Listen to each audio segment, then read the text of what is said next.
नमस्कार, आप देख रहे हैं सिटी न्यूज और दिन भर के तमाम खबरों के साथ मैं प्रीति सागर। खबरों में बात करेंगे सबसे पहले आज की सुर्खियों की।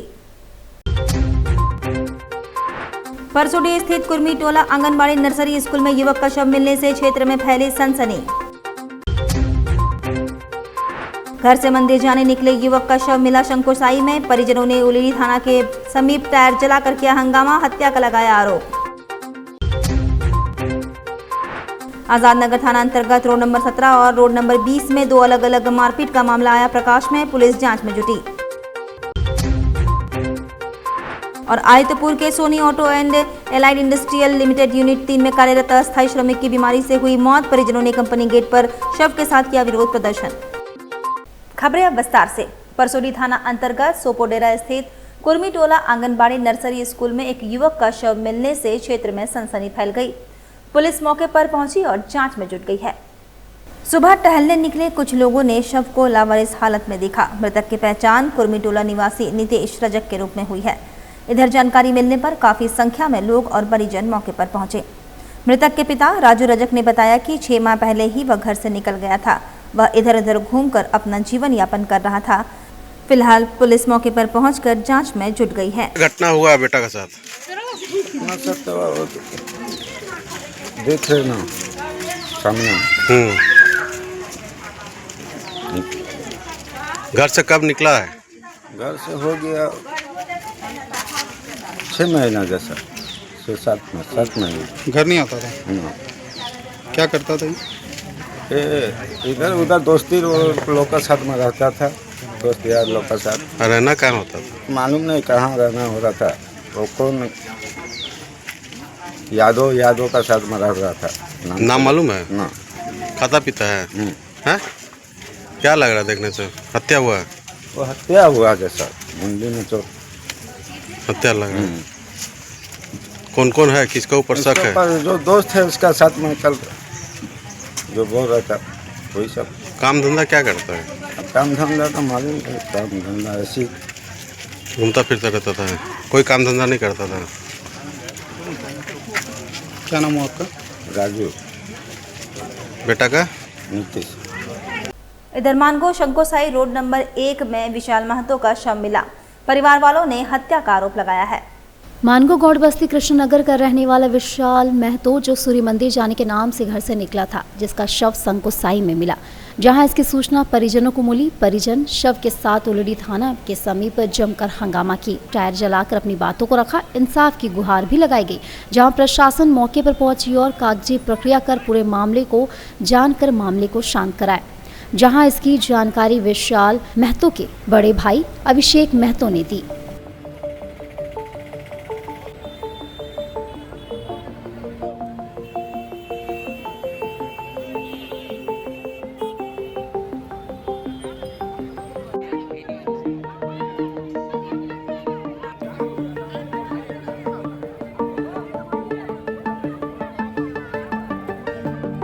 अभिषेक महतो।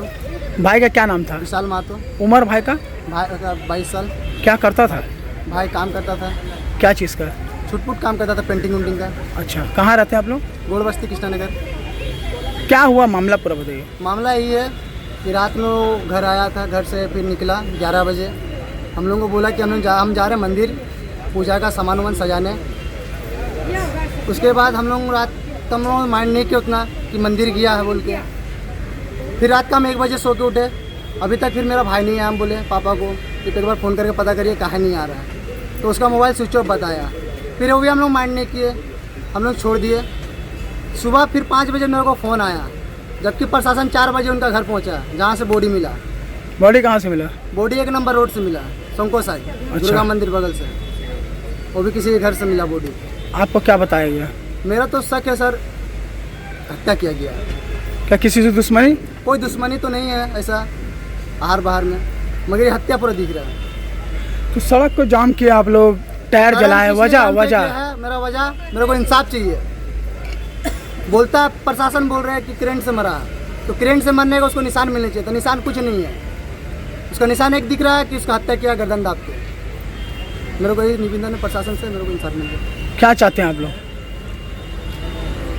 जो मेरे को इंसाफ चाहिए सर, हमको और कुछ नहीं चाहिए। मतलब आप लोग को हत्या लग रहा है। हमको हत्या लग रहा है, पूरा हत्या किया गया, थोड़ा नहीं पूरा। वहीं आजाद नगर स्थित रोड नंबर 17 में आपसी विवाद में दो गुटों के बीच जमकर मारपीट हुई। बेल्ट और लात घूंसा जमकर चला। आजाद नगर स्थित रोड नंबर 17 में आपसी विवाद में दो गुटों के बीच जमकर मारपीट करने का मामला प्रकाश में आया है। दोनों गुट बेल्ट और लात घूंसा से एक दूसरे पर वार कर रहे थे।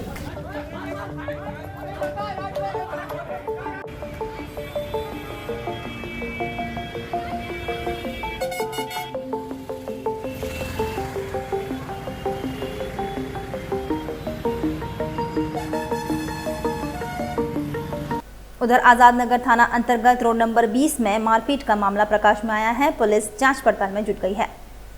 और आजाद नगर थाना अंतर्गत रोड नंबर 20 में मारपीट का मामला प्रकाश में आया, जहां पुलिस जुटी जांच पड़ताल में। जहां मौके पर पुलिस को सूचना दी गई, जिसके बाद पुलिस वहां पहुंची और स्थानीय लोगों से जानकारी हासिल की। पुलिस को पूरे मामले की जानकारी मिली, जिसके बाद पुलिस सभी को थाने आने की हिदायत दी।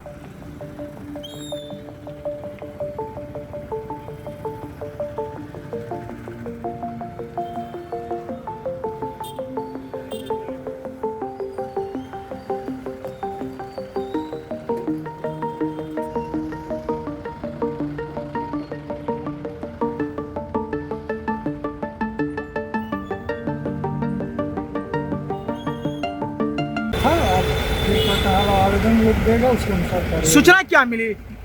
आपसी विवाद है, मतलब लड़ाई झगड़ा हो रहा, मारपीट का। तो आप लोग जब पहुंचे तो क्या देखे वहाँ पर, क्या कहा लोगों ने? हम लोग गए तो फिर उन लोग को बोला कि ठीक है हम लोग थाना आ रहे हैं। अच्छा, आपसी में मारपीट का मामला था। अभी ठीक है? हाँ, अभी कोई दिक्कत नहीं। सबको थाना बुलाइए ना। और आयतपुर के हथियाड़ी स्थित Soni auto and allied industrial limited unit 3 में कार्यरत अकुशल और अस्थायी श्रमिक सर्वेश्वर महतो की बीमारी से मौत के बाद माहौल उस वक्त तनावपूर्ण हो गया जब परिजनों ने शव को कंपनी गेट के बाहर रखकर जोरदार विरोध प्रदर्शन शुरू कर दिया। परिजनों का आरोप था कि सर्वेश्वर की तबीयत खराब होने के बावजूद कंपनी प्रबंधन ने ना तो कोई चिकित्सा सुविधा दी और ना ही समय पर अस्पताल पहुंचाने की व्यवस्था की, जिससे उनकी मौत हो गई। घटना की जानकारी मिलते ही स्थानीय प्रशासन मौके पर पहुंची और कंपनी प्रबंधन व परिजनों के बीच वार्ता करवाई। घंटों चली बातचीत के बाद आपसी सहमति से दो महत्वपूर्ण निर्णय लिए गए। मृतक की पत्नी सरजकी महतो को मानवता के आधार पर 1 लाख रुपए की सहानुभूति राशि प्रदान की जाएगी। इसके अलावा उन्हें कंपनी में स्थायी नौकरी दी जाएगी, जिसमें झारखंड सरकार द्वारा निर्धारित न्यूनतम मजदूरी जो फिलहाल 501 रुपये प्रतिदिन है लागू होगी। हालांकि कंपनी की ओर से इस सहानुभूति राशि और नौकरी के अलावा अन्य किसी वित्तीय सहायता की घोषणा नहीं की गई है। प्रदर्शन के बाद माहौल शांत हुआ और परिजनों ने शव का अंतिम संस्कार किया। मौत हो गई थी, जिसके बाद उसके परिजनों द्वारा उसके डेड बॉडी को गेट पर रख के जाम किया गया था और कल से लगातार यहाँ के मैनेजमेंट से वार्ता चल रही थी और आज काफ़ी प्रयास के बाद मैनेजमेंट द्वारा एक अस्थायी नौकरी और 1 लाख रुपया नगद सहायता राशि देने का सहमति बना है और दोनों पक्ष सहमत हो गए हैं। अभी उनके परिजनों द्वारा डेड बॉडी को उठाया जा रहा है। उधर पटमदा में कस्तूरबा गांधी बालिका विद्यालय की 4 छात्राएं फूड पॉइजनिंग से बीमार हो गई, एमजीएम अस्पताल में भर्ती है। पटमदा के बांगुड़दा स्थित कस्तूरबा गांधी बालिका विद्यालय की 4 छात्राएं फूड पॉइजनिंग का शिकार हो गई। सोमवार सुबह स्कूल के वार्डन ने सभी बीमार छात्राओं को तत्काल माचा स्थित सामुदायिक स्वास्थ्य केंद्र पहुंचाया, जहां प्राथमिक उपचार के बाद हालत बिगड़ने पर चारों को एमजीएम अस्पताल रेफर कर दिया गया। बीमार छात्राओं में पूर्णिमा महतो, दयावती प्रमाणिक, अष्टमी महतो और प्रियंका महतो शामिल है। बताया जा रहा है कि छात्राओं को अचानक पेट दर्द और लगातार उल्टियों की शिकायत होने लगी, जिससे स्कूल प्रशासन में हड़कंप मच गया। भोजन में कोई जहरीला पदार्थ गिर जाने के कारण छात्राएं बीमार हुई। विद्यालय के वार्डन द्वारा सभी बीमार छात्राओं के परिजनों को सूचित कर दिया गया। वहीं स्कूल में रहने वाली अन्य छात्राओं की भी निगरानी बढ़ा दी गई है ताकि किसी और को कोई समस्या ना हो। फिलहाल छात्राएं एमजीएम अस्पताल में चिकित्सकीय देखरेख में हैं। उनकी हालत स्थिर बताई जा रही है। स्वास्थ्य विभाग और जिला प्रशासन ने इस मामले की जांच की मांग की है ताकि यह स्पष्ट हो सके कि फूड पॉइजनिंग कैसे हुई। इससे मतलब हम लोग को थोड़ा बहुत होने से 20 बार मिलता है। इससे क्या आज क्या हुआ था? आज को मतलब नाश्ता देने में लेट हुआ तो क्या हुआ फिर हम लोग गए क्लासरूम में जाके मतलब ऐसे हुआ है नाश्ता के बाद से। तो क्या आप लोग उठा बैठी कराया गया है? नहीं, ऐसे सुबह को हुआ था थोड़ा सा। कितना बार कराया था? 20 बार। हाँ। सभी बच्चा को? हाँ, हम लोग को सबको मिला था। सबको मिला था। हाँ। उसके बाद ही ऐसा हुआ है? नहीं, नाश्ता प्यार की। कितने बच्चे को हुआ है तबीयत खराब? 4 बच्चे हैं जिनका तबीयत खराब हुआ है। कैसे हुआ, मतलब क्या हुआ इन लोगों को? जैसे कि हमें टीचर से पता चला है कि कल गार्जियन मेला था, उसमें बहुत सारा खाने का चीज़ आया गया था। इसके अलावा आज सुबह कुछ बच्चे फास्टिंग भी किए हुए थे सावन को लेकर के। सुबह फास्टिंग किए हुए थे? हाँ। तो बच्चे क्या खाए थे कल रात में? कल तो रोटी दाल सब्जी और आज सुबह पूरी पूरी। तो रोटी दाल सब्जी कहाँ का था? वो सब स्कूल का था? अच्छा, फिर आज सुबह मूढ़ी घुगनी था, लेकिन कुछ बच्चे 2-3 बच्चे हैं जो फास्टिंग किए हुए थे। इन लोगों की तबीयत कैसे बिगड़ गई अचानक से? वही फूड पॉइजनिंग ही बोला गया। जब हम लोग माचा लेके गए, मैडम लेके गई थी माचा, तो फूड बताया गया कि फूड पॉइजनिंग किया है। फूड पॉइजनिंग हुआ है। इलाज चल रहा है सबके? इलाज चल रहा है, अभी सब बेहतर है। खरसवा थाना क्षेत्र के चांदनी चौक खरसवा में चोरों ने अपने दुस्साहस का परिचय देते हुए दिन दहाड़े एक सैलून के बाहर खड़ी बाइक की चोरी कर ली। दिन दहाड़े अज्ञात चोर ने बाइक चोरी की घटना को अंजाम दिया। आश्चर्य की बात यह है कि अज्ञात चोर चोरी की घटना को फिल्मी अंदाज में अंजाम दिया है। बाइक चोरी की लिखित शिकायत खरसवा थाना में कर दी गई है। खरसवा के बहरासाई निवासी राजेश कुमार बारिक अपने परिवार के साथ खरसवा चांदनी चौक स्थित अपने मकान पर राजेश सैलून चलाते हैं। प्रतिदिन की तरह सुबह 6 बजे सैलून खोलकर अपने होंडा शाइन बाइक से अपनी दुकान के बाहर खड़ी कर दुकान में बाइक का चाबी टांगकर काम करने लगे। लगभग 7 बजे एक युवक आया और शेविंग कराने की बात कही।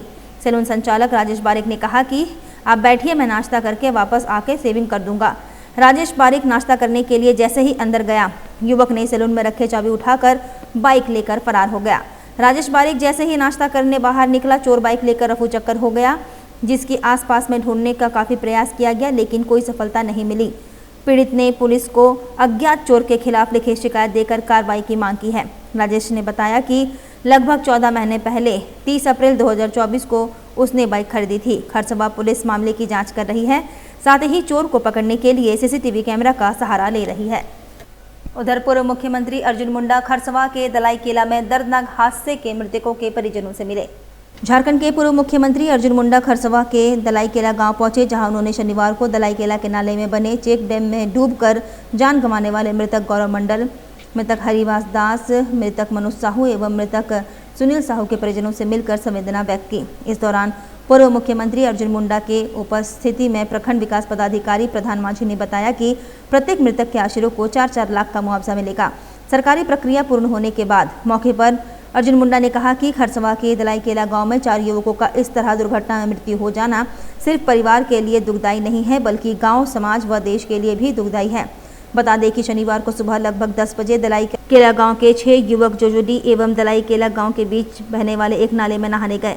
6 में से 4 युवकों ने स्नान के उद्देश्य से नाले में छलांग लगा दी। वे सभी पानी का तेज धार में बहने लगे। तेज बहाव होने के कारण उन सभी का संतुलन बिगड़ा और नीचे स्थित एक चेक डैम में समा गए। अपने साथियों को डूबते देखकर वहां उपस्थित अन्य 2 युवकों ने चीख पुकार मचाई। स्थानीय लोगों के सहयोग से उनको निकालकर खरसवा में स्थित एक प्राइवेट नर्सिंग होम पहुंचाया गया, जहां डॉक्टरों ने उनकी जांच कर सभी को मृत घोषित कर दिया। मृतकों की शिनाख्त गौरव मंडल, हरिवास दास, मनोज साहू, सुनील साहू के रूप में हुई है। ये सभी खरसवा प्रखंड के दलाई केला गाँव के निवासी है। कोई कुछ नहीं कर सकता, इसमें जो घट गई तो घट गई। अब उनके परिवार के प्रति हम सबकी संवेदना है।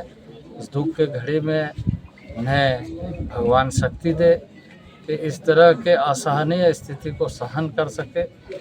बाकी तो हम सब लोग हैं, लेकिन जिसके घर से जिसने खोया है वो तो निश्चित रूप से बहुत बड़ा लॉस है। पर अभी यहाँ हम लोगों के साथ में प्रशासनिक पदाधिकारी, यहाँ के PDO वगैरह है, हमने और उन्होंने कहा है, यहाँ पर हमने भी कहा है कि इन लोगों को जितना कंपनसेशन का राशि मिलना चाहिए वो जल्दी मिल जाए। तो 4 लाख करके प्रत्येक परिवार के लोगों को मुआवजा दिया जाएगा।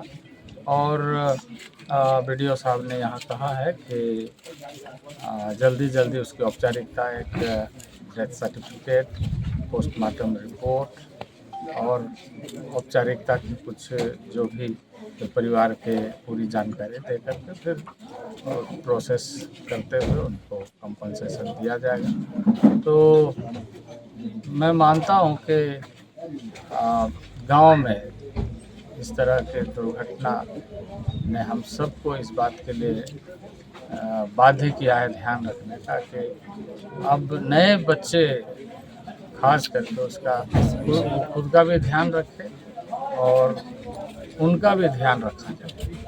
इधर सरायकेला स्थित मुख्यमंत्री एक्सीलेंस एनआर स्कूल में यूनाइटेड संगठन और यूनाइटेड फोटोकॉन कराटे एसोसिएशन झारखंड के तत्वाधान में एक संयुक्त कार्यक्रम का आयोजन किया गया। इस कार्यक्रम में कैडेट, जूनियर और सब जूनियर वर्ग की कराटे प्रतियोगिता आयोजित की गई, जिसमें लगभग 150 बच्चों ने भाग लिया।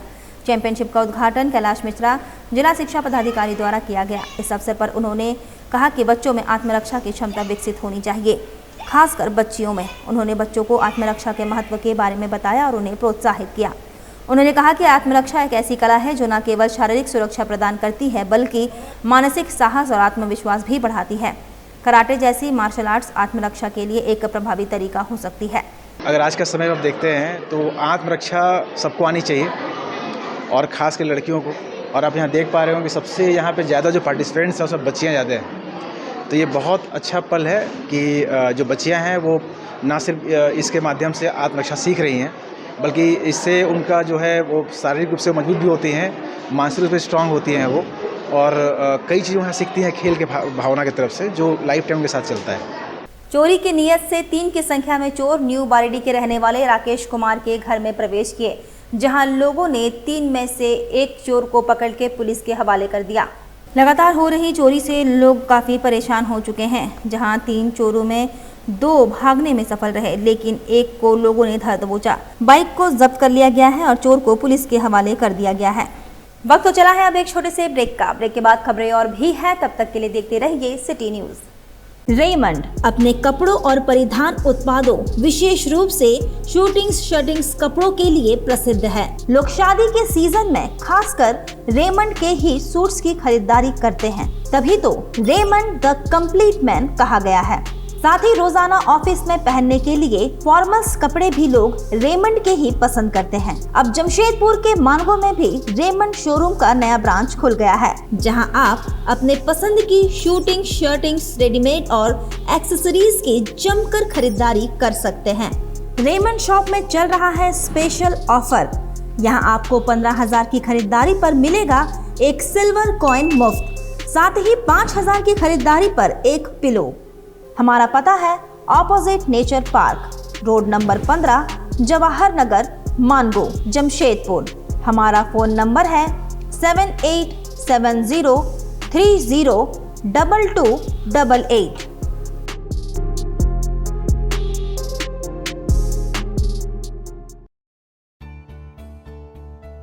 बेहुनर आदमी जिंदगी भर नौकरी की तलाश में भटकता है और हुनरमंद इंसान को नौकरी तलाश करती है।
काम भी सिखाएंगे और नौकरी भी दिलाएंगे।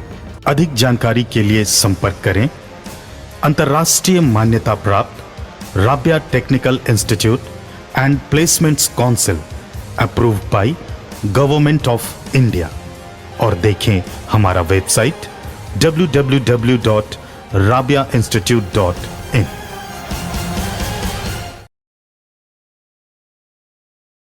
ब्रेक के बाद मैं प्रीति सागर एक बार फिर से आपका स्वागत करती हूं। उपायुक्त कर्ण सत्यार्थी ने प्रखंड भ्रमण के क्रम में धालबुमगढ़ प्रखंड के रावताड़ा पंचायत अंतर्गत बाबईदा गांव का दौरा किया। इस दौरान उन्होंने गांव में बुनियादी सुविधाओं की स्थिति, सरकारी योजनाओं की पहुंच एवं क्रियान्वयन की जमीनी हकीकत का जायजा लिया। खड़िया जनजाति बहुल इस गांव में ग्रामीणों से सीधा संवाद कर उनकी समस्याओं एवं आवश्यकताओं को समझा। उपायुक्त ने प्राथमिक विद्यालय बाबीदा का निरीक्षण किया और कक्षा संचालन, नामांकन, विद्यार्थियों एवं शिक्षकों की उपस्थिति, मध्याह्न भोजन वितरण एवं शिक्षण सामग्री की उपलब्धता की जानकारी ली। उन्होंने बच्चों से बातचीत कर उनकी पढ़ाई की स्थिति जाना। नवनिर्मित विद्यालय भवन में विद्युत कनेक्शन लंबित पाए जाने पर 2 दिनों के भीतर विद्युत आपूर्ति सुनिश्चित करने का निर्देश संबंधित विभाग को दिया। साथ ही परिसर की साफ सफाई एवं शौचालय के नियमित उपयोगिता सुनिश्चित करने का भी निर्देश प्रधान अध्यापक को दिया। बाबीदा में आंगनबाड़ी केंद्र अस्थायी रूप से संचालित हो रहा है। निरीक्षण के दौरान उपायुक्त ने बच्चों को दी जा रही पोषण युक्त आहार, टीकाकरण स्थिति तथा शिक्षापूर्ण गतिविधियों की जानकारी ली। उन्होंने सीओ धालबुमगढ़ को निर्देश दिया कि स्थायी भवन निर्माण हेतु उपयुक्त भूमि की शीघ्र पहचान कर रिपोर्ट समर्पित करे ताकि भवन निर्माण की प्रक्रिया प्रारंभ की जा सके। साथ ही पोषण, ट्रैकिंग, बच्चों की नियमित उपस्थिति एवं सहायिका सेविका के कार्यों की भी समीक्षा की गई। उपायुक्त ने आयुष्मान आरोग्य मंदिर का भी निरीक्षण किया और दवाओं की उपलब्धता, चिकित्सा कर्मी की उपस्थिति, स्वास्थ्य परीक्षण की व्यवस्था, रजिस्टर संधारण एवं लाभुकों की संख्या की जानकारी ली। उन्होंने निर्देश दिया कि आवश्यक दवाओं का स्टॉक नियमित रूप से अपडेट कर रहे हैं और स्वास्थ्य सेवाओं में कोई बाधा न आए। इस दौरान उपायुक्त ने ग्रामीणों से सरकार की योजनाओं के लाभ से जुड़ी स्थिति की जानकारी ली। उन्होंने मनरेगा, पीएम आवास योजना, मुख्यमंत्री मैया सम्मान योजना एवं अन्य पेंशन योजनाओं के लाभुक पेयजल, सड़क, पशुपालन, कृषि, स्वास्थ्य व शिक्षा जैसी जनकल्याणकारी योजनाओं के क्रियान्वयन की स्थिति की समीक्षा की। ग्रामीणों द्वारा बताई गई व्यक्तिगत एवं सामुदायिक समस्याओं पर उन्होंने त्वरित संज्ञान लेते हुए संबंधित अधिकारियों को आवश्यक कार्रवाई सुनिश्चित करने का निर्देश दिया। उपायुक्त ने पदाधिकारियों को निर्देश दिया कि वे ग्रामीण क्षेत्रों में योजनाओं की अधिकतम पहुंच सुनिश्चित करें ताकि अंतिम पंक्ति तक खड़ा व्यक्ति भी लाभान्वित हो सके। गुलमुरी के बाद अब सीताराम डेरा कालिंदी बस्ती में धर्मांतरण का खेल।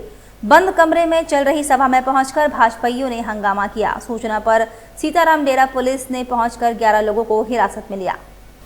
जमशेदपुर के सीताराम डेरा थाना अंतर्गत कालिंदी बस्ती में रविवार को धर्मांतरण की सूचना पर पहुंचे सैकड़ों भाजपा नेता कार्यकर्ताओं ने वहां जमकर बवाल किया। सूचना पर पहुंची पुलिस ने 11 लोगों को हिरासत में ले लिया है। वहीं मौके से पुलिस ने धार्मिक साहित्य एवं धर्मांतरण से संबंधित दस्तावेज भी बरामद किए हैं। मालूम हो कि गुलमुरी थाना क्षेत्र में धर्मांतरण के मामले में स्थानीय लोगों ने हो हंगामा किया था, वहां भी पुलिस ने कुछ लोगों को हिरासत में लिया। जमशेदपुर में धर्मांतरण के मामले ने अचानक जोर पकड़ लिया है। अब देखना यह है कि पुलिस इस मामले में क्या कार्रवाई करती है। बताया जा रहा है कि सभी लोग उड़ीसा, पश्चिम बंगाल एवं झारखंड के अलग अलग हिस्सों से जमशेदपुर पहुंचे थे। जेमको महानंद बस्ती में 2 जुड़वा बच्चे ब्लड कैंसर से पीड़ित है। एक की मृत्यु हो गई है जबकि दूसरा आयुष प्रमाणिक के बेहतर इलाज की मांग की जा रही है। जेमको महानंद बस्ती निवासी आस्तिक प्रमाणिक गरीब परिवार के 2 जुड़वा बच्चे दुर्भाग्यवश ब्लड कैंसर जैसी गंभीर बीमारी से पीड़ित हो गए थे। गहरा दुख है कि उनमें से एक बच्चा आदित्य प्रमाणिक की हाल ही में मृत्यु हो गई। परिवार शोक में डूबा हुआ है और दूसरे बच्चा आयुष प्रमाणिक के बेहतर इलाज की उम्मीद लगाए बैठा है। वहीं सामाजिक कार्यकर्ता करणदीप सिंह ने रविवार को पीड़ित परिवार से मुलाकात की और गहरी संवेदनाएं व्यक्त की। उन्होंने परिवार को इस कठिन समय में हर संभव सहायता देने का आश्वासन भी दिया। करणदीप सिंह ने स्थानीय प्रशासन एवं समाज से अपील की है कि वे इस बच्चे के इलाज में यथासंभव सहयोग करें ताकि उसकी जान बचाई जा सके। करणदीप सिंह ने कहा कि मंगलवार को जिले के उपायुक्त से मिलकर चिकित्सा सुविधा उपलब्ध कराने की मांग करेंगे। पीड़ित परिवार की आर्थिक स्थिति अत्यंत दयनीय है और बेहतर इलाज के लिए सरकारी सहायता एवं जनभागीदारी की सख्त आवश्यकता है। मैं चाहती हूँ कि मेरे एक बच्चा चले गया, लेकिन दूसरा बच्चा कुछ होना नहीं चाहिए। हम सरकार से यही गुजारिश करते हैं कि फंड का थोड़ा सा आप लोग ध्यान दीजिए कि मेरा एक और बच्चा का जो कुछ हो ना। उसको एक बच्चा तो चला ही गया, लेकिन दूसरे बच्चा को हम नहीं देखना चाहते हैं उस चीज़ के लिए। सीतारामपुर जलाशय में पहली बार शुरू हुआ केज पद्धति से मछली पालन। सरायकेला खरसावां जिला के गम्हरिया अंचल में स्थित सीतारामपुर जलाशय लगभग 70 हेक्टेयर जल क्षेत्र में फैला हुआ है। यह जलाशय खरखई नदी की सहायक नदियों पर निर्मित है, जिसका निर्माण कार्य वर्ष 2060 में सिंचाई विभाग द्वारा प्रारंभ किया गया था, जिसमें वर्ष 1963 से जल संग्रहण का कार्य आरंभ हुआ। जलाशय निर्माण के उपरांत इसे जलग्रहण क्षेत्र से लगे लगभग 10 गाँव के 1300 परिवारों का विस्थापन हुआ। विस्थापित परिवार मुख्य रूप से खेती पर निर्भर थे, जो जलाशय के कारण अपनी आजीविका से वंचित हो गए। वर्ष 2007 से इन परिवारों को आजीविकोपार्जन हेतु मत्स्य पालन से जोड़ा गया। शुरुआत में केवल परंपरागत शिकार माही की जाती थी। जलाशय में भारतीय मेजर कॉर्प और ग्रास कॉर्प जैसी मछलियों के अंगुलिकाओं का संचय किया जाता था। वित्तीय वर्ष 2024-25 में धरती आबा जनजातीय ग्राम उत्कर्ष अभियान योजना के अंतर्गत जलाशय में पहली बार वैज्ञानिक केज कल्चर तकनीक से मछली पालन की शुरुआत की गई। योजना के अंतर्गत कुल 8 लाभुकों को 32 केज यूनिट उपलब्ध कराए गए। यह योजना विशेष रूप से जनजातीय समुदाय के आजीविका सशक्तिकरण को ध्यान में रखते हुए तैयार की गई है। योजना का मुख्य उद्देश्य मछली उत्पादन और उत्पादकता में गुणात्मक वृद्धि करना है, जिसके लिए तकनीकी मार्गदर्शन, आधारभूत संरचना का विकास और मत्स्यिकी प्रबंधन को आधुनिक स्वरूप प्रदान किया गया है। योजना के अंतर्गत प्रत्येक इकाई की कुल लागत का 90% भाग अनुदान स्वरूप तथा शेष 10% लाभुक अंशदान स्वरूप वहन करते हैं। यह योजना लाभुक आधारित एवं समुदाय सहभागिता पर आधारित है। वहीं प्रतिवर्ष के भांति इस वर्ष भी सावन की तीसरी सोमवारी के अवसर पर सूर्य मंदिर धाम में पूर्व मुख्यमंत्री रघुवर दास के नेतृत्व में जल अभिषेक कार्यक्रम का आयोजन किया गया। सुल्तानगंज में बहने वाली उत्तर वाहिनी गंगा से शुद्ध गंगा जल टैंकर द्वारा जमशेदपुर लाया गया था। उसी शुद्ध गंगा जल से भगवान भोलेनाथ का अभिषेक किया गया। इस अवसर पर श्री हरि मंदिर के पास से लेकर सूर्यधाम मंदिर तक भव्य कलश यात्रा निकाली गई, जिसमें बैंड पार्टी के साथ साथ हर हर महादेव, जय भोलेनाथ, बोल बम, जय जय भोले बाबा का लोग नारा लगाते रहे, झूमते रहे। पूरी श्रद्धा और निष्ठा के साथ सूर्यधाम मंदिर पहुंचे।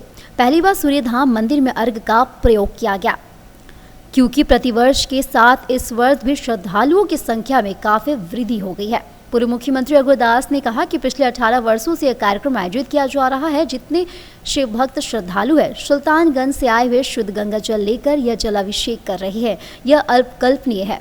जो लोग बाबा धाम नहीं जा पाते हैं वो यहीं पर बाबा भोलेनाथ को जल चढ़ाते हैं। भगवान भोलेनाथ सभी की मनोकामना पूर्ण करे, सबको सुख, समृद्धि, आरोग्य और शांति प्रदान करे।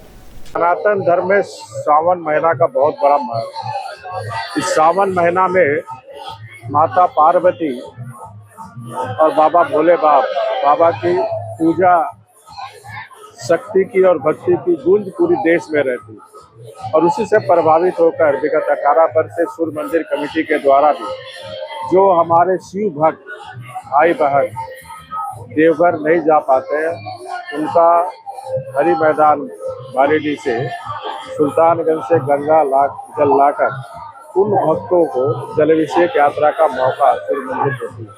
और आप देख रहे हैं कि आज हजारों की संख्या में, इसमें काफ़ी हमारी महिलाएं, बच्चियां, आम जनता जो आज इस जलाभिषेक यात्रा में भाग लिया, उस सबको मेरी ओर से बधाई। और माँ पार्वती और भगवान शिव से ये आराधना करता हूँ कि समस्त झारखंड की जनता, जमशेदपुर की जनता शिव भक्तों की भगवान शिव मनोकामना को पूर्ण करें। और आजाद नगर स्थित कुंवर बस्ती में ह्यूमन वेलफेयर ट्रस्ट के तत्वाधान में बाढ़ पीड़ित परिवारों के बीच अमृत भोजन का वितरण किया गया। आजाद नगर स्थित कुंवर बस्ती में ह्यूमन वेलफेयर ट्रस्ट की ओर से बाढ़ पीड़ित परिवारों के बीच भोजन का वितरण किया गया। कार्यक्रम में मुख्य रूप से थाना प्रभारी चंदन कुमार, मुख्तार आलम खान समेत अन्य लोग उपस्थित थे। और आजाद नगर थाना क्षेत्र के अचानक जल स्तर बढ़ गया है।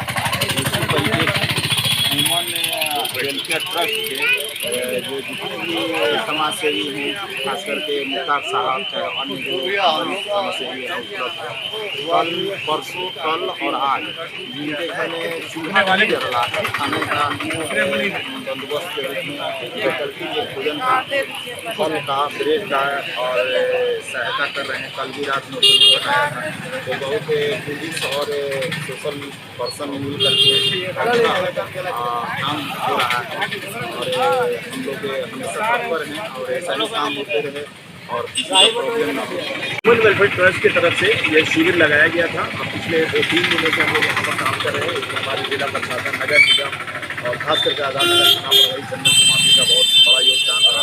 हर पल खड़े रहे और कहीं ना कहीं लोगों को काफ़ी मतलब उससे आसानी हुई, खाने पीने की किसी चीज़ की तकलीफ नहीं हुई। आगे भी अगर जरूरत पड़ेगी तो हमारी ऑर्गेनाइजेशन उसके लिए खड़ी होगी। इधर आजाद नगर हिंदुस्तान टावर स्थित रोड नंबर 12 में डॉक्टर आदिल रशीद के नेतृत्व में निःशुल्क स्वास्थ्य जांच शिविर का आयोजन किया गया।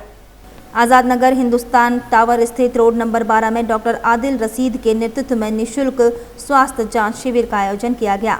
शिविर में काफी संख्या में स्थानीय लोगों ने भाग लिया।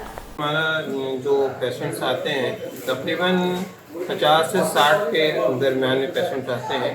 हर कैंप में जो भी कैंप हमने आज तक किया है वो 50 से ऊपर ही लोग रहते हैं। और जो हम लोग जो नॉर्मल यहाँ पे जो जांच करते हैं, फिर ब्लड प्रेशर चेक करते हैं, शुगर चेक करते हैं, ये 2 चीज़ एकदम ज़रूरी चेक करते हैं। और जो अगर किसी की भी जो ज़रूरत लगे कि नहीं इससे और आगे टेस्ट करने की ज़रूरत है, वो हम एडवाइस कर देते हैं। और उससे जो रिलेटेड हमारे पास मेडिसिन अवेलेबल है वो मेडिसिन साहब को आज से मैं नहीं जानता, क्योंकि मैं भी टाटा मोटर में था, तो इनसे मेरे बहुत पुराने ताल्लुकात हैं। मेरे फैमिली डॉक्टर हैं और मैं आज से नहीं, इनसे 15-20 साल से टाटा मोटर में चेकअप करा रहा था। और माशाल्लाह इन्हीं की लिखी हुई दवा रिटायर करने के बाद ही मैं खा रहा हूँ।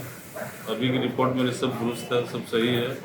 मेरा बीपी भी ठीक है, शुगर भी ठीक है।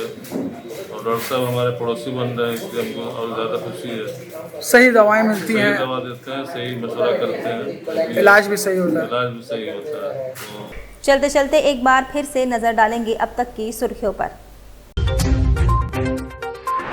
परसोडी स्थित कुर्मी टोला आंगनबाड़ी नर्सरी स्कूल में युवक का शव मिलने से क्षेत्र में फैली सनसनी।